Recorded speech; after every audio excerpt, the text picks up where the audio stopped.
Well, hello, universe.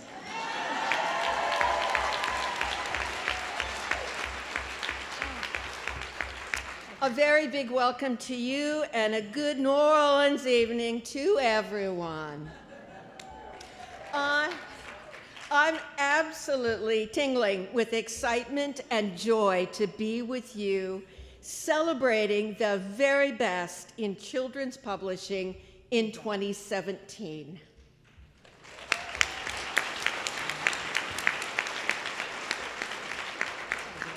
Tonight is the culmination of 18 months of reading, digesting, notating, and discussing hundreds of books with a dedicated, passionate, tireless, thoughtful, and good-humored group of book super enthusiasts.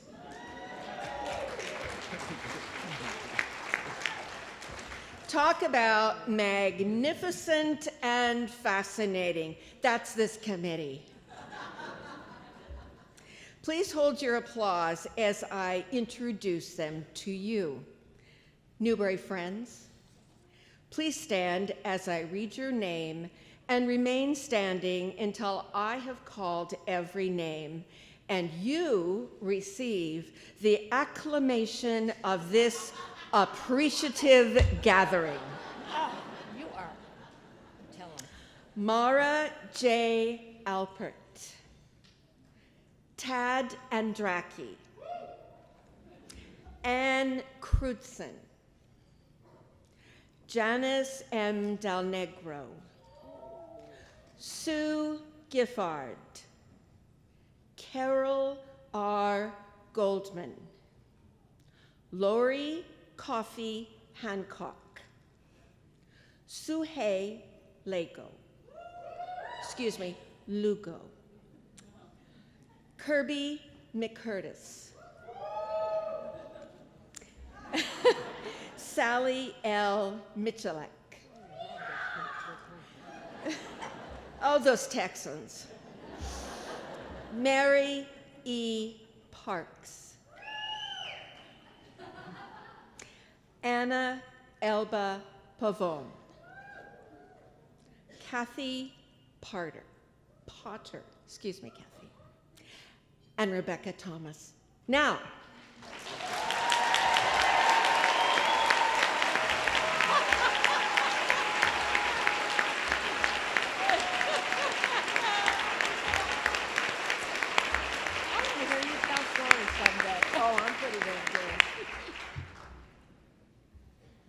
this year, the Newbery Committee chose 3 honor books.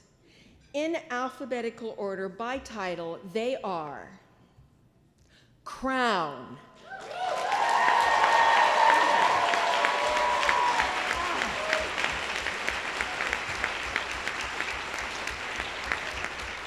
An Ode to the Fresh Cut, written by Derrick Barnes, illustrated by Gordon C. James, published by Deneen Milner Books, a line of Agate Bolden. A boy walks into a barbershop, a prince walks out. Through lyrical free verse, Derrick Barnes's joyous band celebrates the universal, transformative, confidence-building experience of a great haircut. Derrick Barnes, please come forward to accept the Newbery Honors citation for Crown, an ode to the fresh cut.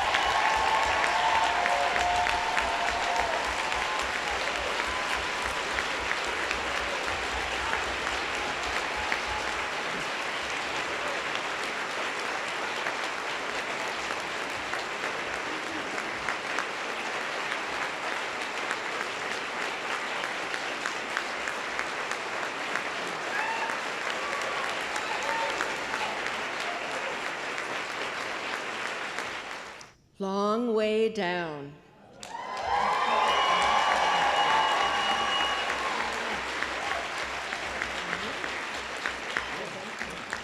Written by Jason Reynolds, published by Caton Lynn DeLuey Books, Athenaeum Books for Young Readers, an imprint of Simon & Schuster Children's Publishing. Terse, sharp verse depicts a desperate teenager seeking to avenge the shooting death of his brother. Gun tucked into his waistband, he is shocked by the appearance of childhood friends and relatives on a chilling 60-second elevator ride. Visceral language and raw emotion result in a powerful novel of grief and vengeance. Jason Reynolds, please come forward to accept the Newbery Honors citation for Long Way Down.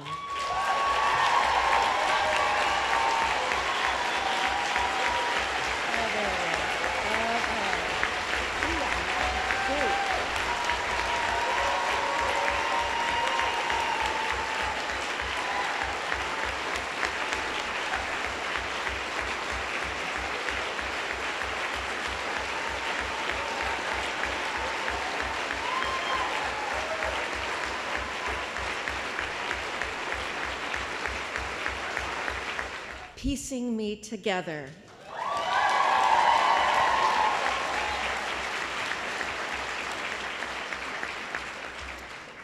Written by Renée Watson and published by Bloomsbury. I am learning to speak, to give myself a way out, a way in. Jay's mixed media collages evolve as she finds her voice. Through artful and poetic language, Watson explores themes of race, class, gender, and body image in this dynamic journey. Renée Watson, please come forward to accept the Newbery Honors citation for Piecing Me Together.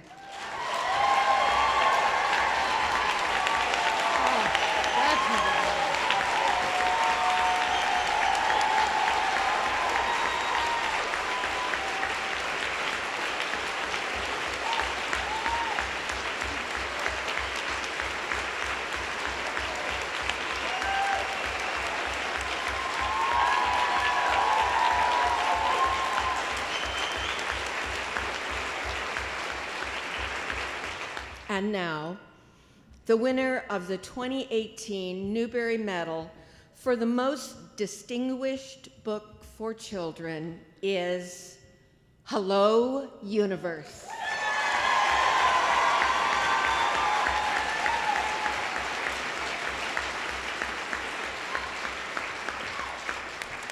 Written by Erin Entrada Kelly, illustrated by Isabel Rosas, published by Green Willow Books, an imprint of HarperCollins Publishers. Filipino folklore and real life converge at the bottom of a well. Even while following signs and portents, the characters are the definition of creative agency. Masterfully told through shifting points of view, this modern quest tale shimmers with humor and authentic emotion. Erin Entrada Kelly, on behalf of the 2018 Newbery Medal Selection Committee, it is my great honor to acknowledge your distinguished achievement and present to you the John Newbery Medal for Hello, Universe.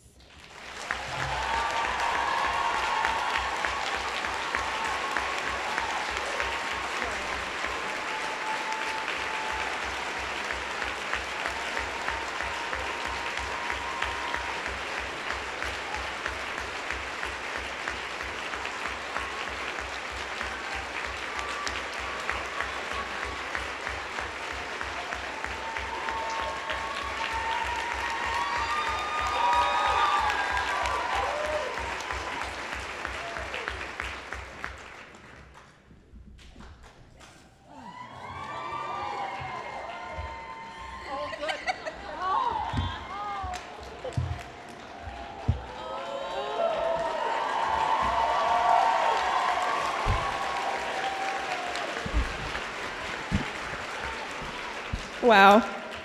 Ah! Oh my God, look at this medal. I'm gonna take it everywhere, to the Target, to the ShopRite. Okay. Yes. Here we go. Okay.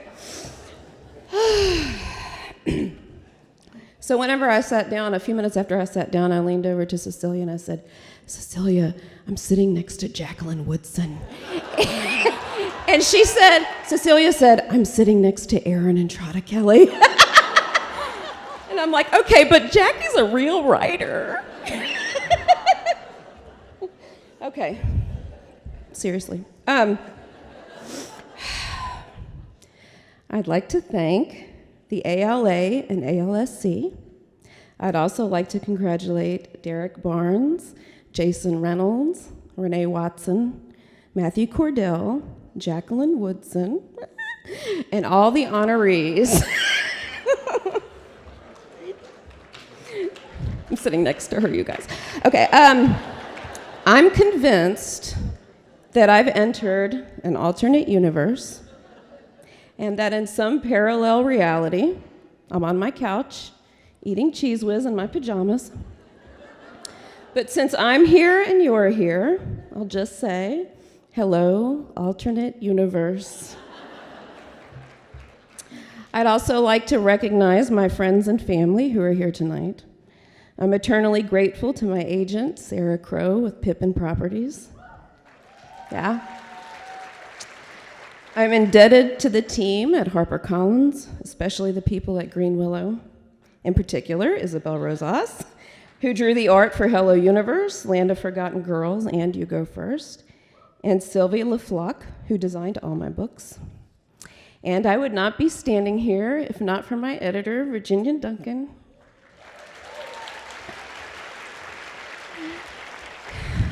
I should be able to find the right words to express my gratitude, but there are none. So thank you for challenging me.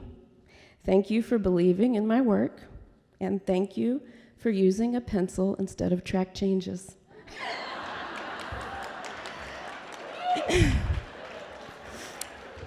I'd like us to travel through time together, if you'll indulge me for the next few minutes. I'm in a room full of big imaginations, so I suspect you won't mind. We aren't going back too far, just a few decades to 1970, where there's a beautiful Filipino woman with long dark hair working in a restaurant in her home country. She is from a poor family. As a girl, she washed clothes in the river and slept in a nipa hut with her 10 siblings. One night while she's working, she meets an incredibly shy American sailor. He asks her to marry him after one date. He doesn't even know her last name. Maybe she doesn't know his either, but she accepts on one condition. He has to meet her priest first. With the priest's blessing, he sails back to America, where he promises to write, and he does. He sends her awkward selfies with his Polaroid, so she won't forget what he looks like. I've seen these selfies, and despite them, she packs her few bags, leaves everything behind, and moves from a tropical island to a small, cold town in Kansas to marry a man she barely knows. They have a daughter. She is bright, sunny, and cheerful. People stop them in the grocery store to remark on how beautiful she is. When she gets a little older, she'll learn to love books, especially Judy Blume. Super Fudge becomes a favorite. She's a delightful child, full of smiles and laughter. 3 years after this daughter is born, they have me.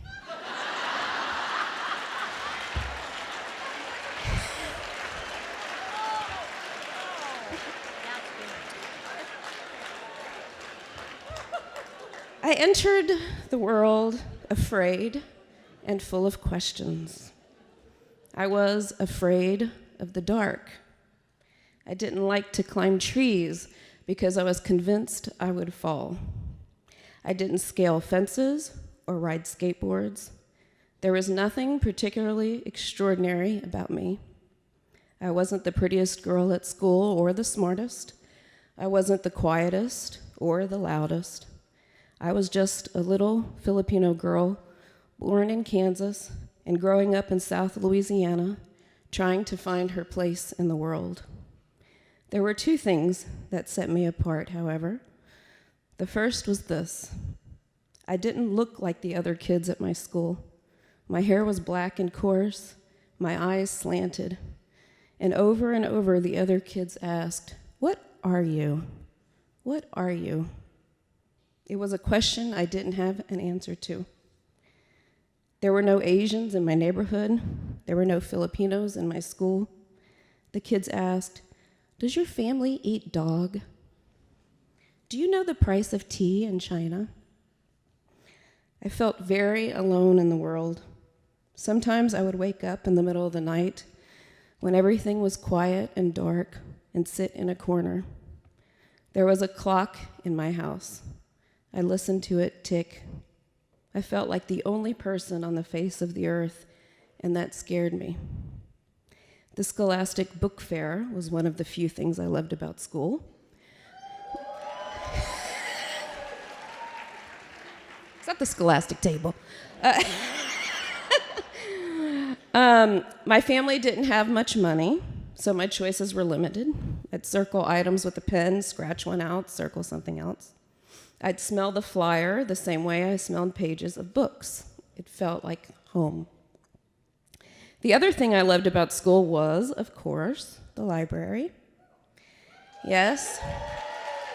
Every table's the library table in this one. Thankfully, my school, T.H. Watkins Elementary, had a library. It was a special treat when Sideways Stories from Wayside School was there, because it was usually checked out. I would imagine what it was like to go to Wayside. I pretended I was on the 30th floor watching Mrs. Gorf turn people into apples. I pressed the worn, dog-eared pages and wondered about the other kids who were checking it out. Who were their favorite characters? What did they like most about it? I learned to escape through books. When I read, "Are You There, God? It's Me, Margaret?" I was no longer a scared little girl in Lake Charles, Louisiana. Instead, I was whisked off to the magical wonderland of North Jersey. When I read Blubber, one of my favorites, I was taken to the utopia of Radnor Township, Pennsylvania. One day, very early on, I realized something. Books were nothing more than pen and paper, and I had both of those things. I started writing my own stories where things could be just as I wanted. It was then 1985, and I'm 8 years old.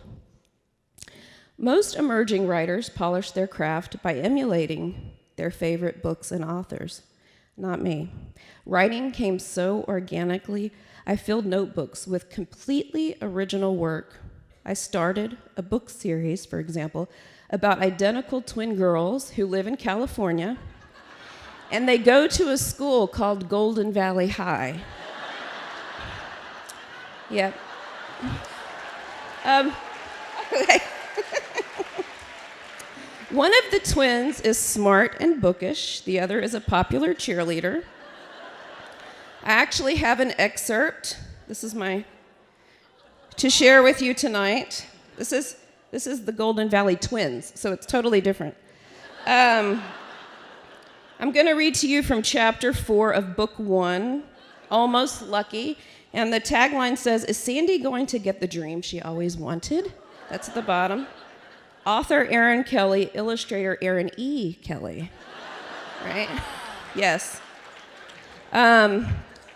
So this is from chapter 4. Cindy and Ricky walked in a restaurant called Le Merci. It was expensive. Ricky's parents were rich. They had over $1,000.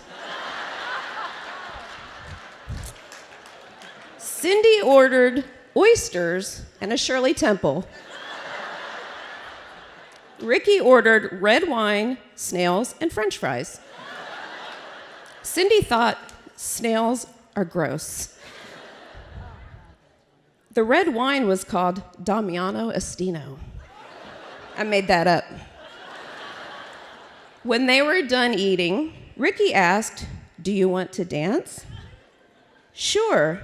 They danced to the song Gone with the Wind. Now, you can't see the illustration, but Cindy is in a full ball gown, and Ricky is wearing a tuxedo, because the 80s were a different time, you know? And they were 16, that's what happened. My first hardcover, as you see there, was bound in cardboard. It was a book about two orphans who are best friends. I didn't have the incredible Lois Adams as my copy editor then, so the published title is The Two Orphans. Yes. These two orphans live in an orphanage where they wore tattered clothing. I was particularly proud of that, tattered clothing. The copyright is 1987. When I got to high school, I listened to girls talk about their dream weddings. Who would be in their wedding party, what kind of dresses they would wear. We played games to guess who we would marry and filled the blanks of our sign-in books. But I dreamed of the day a publisher would call, because that is the second thing that set me apart, my big dream. When I wanted to disappear, when I felt small and insignificant in the world, when I had so many things to cry over I could never pick just one, I reached for that dream like a security blanket. I wrapped it around my shoulders and used it for warmth. That's what dreams do for people. And what does it feel like when dreams come true? It feels like a phone call from CECILIA McGowan when you're driving down I-95, 30 minutes before the Youth Media Awards press conference. It sounds like cheers from a committee of people you have never met, but who have changed your life. It sounds like Cecilia saying, "We've been calling and calling you, and we finally got a good number." Apparently, they had the wrong one at first. Still not convinced they dialed the right one, but they can't take it back now. If you're trying to call Kate DiCamillo, too bad.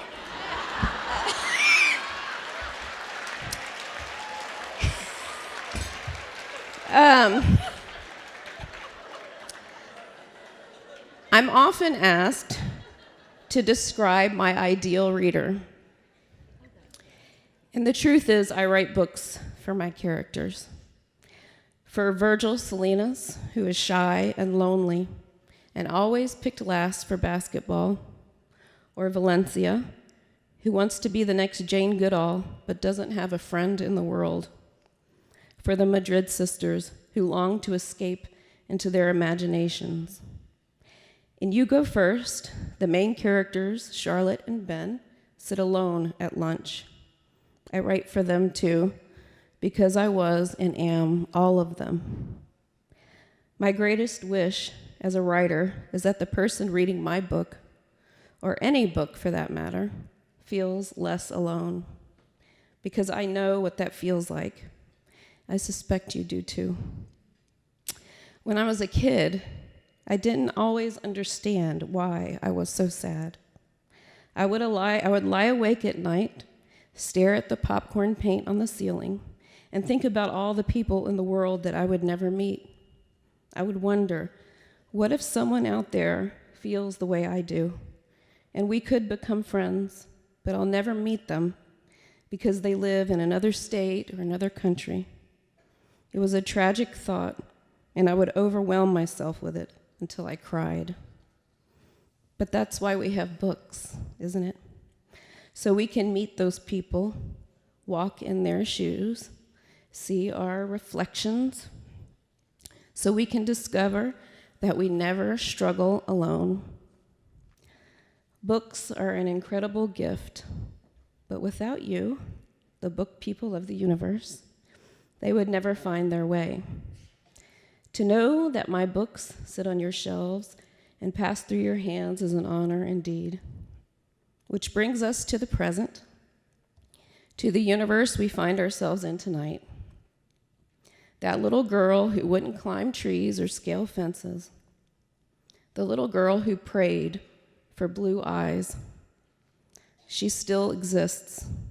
She's still wrapped in that blanket. But she's not alone anymore. She is in a room full of beautiful readers.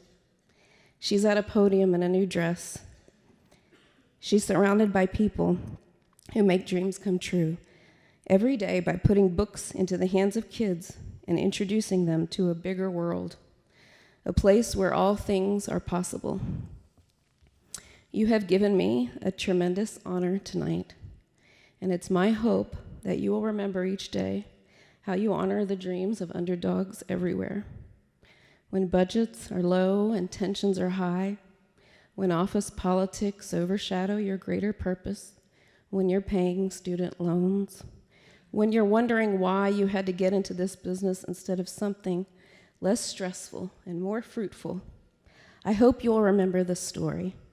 It's a story that can be easily summarized.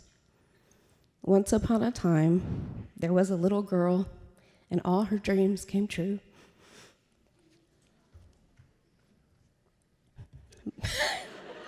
Time out. But it isn't just my story. It's the story of you and me. Thank you.